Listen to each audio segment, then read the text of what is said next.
సహోదరి సహోదరులు, దేవుడు జవాబిస్తాడా? ఎస్. వెంటనే జవాబిస్తాడా? ఎస్. ఎంతటి జవాబైనా ఇస్తాడా? ఎస్. చెప్పడానికి ఏమిటి ఆధారం?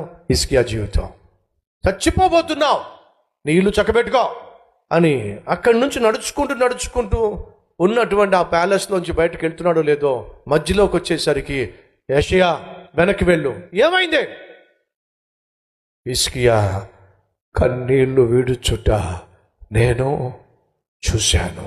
నా ప్రభువు మనలను చూసేవాడు. ఏమైంది ప్రభువా?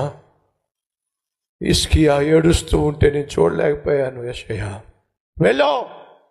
సహోదరి సహోదరులు, నువ్వు ఏడుస్తున్నప్పుడు నీ భర్త కఠినంగా చూడొచ్చు, నువ్వు ఏడుస్తున్నప్పుడు నీ భార్య పట్టించుకోకపోవచ్చు, నువ్వు ఏడ్చినప్పుడు నీ కొడుకు కూతురు కూడా కనీసం లెక్క చేయకపోవచ్చు, కానీ నువ్వు ఏడుస్తున్నప్పుడు నా దేవుడు మాత్రం మౌనంగా ఉండలేడు.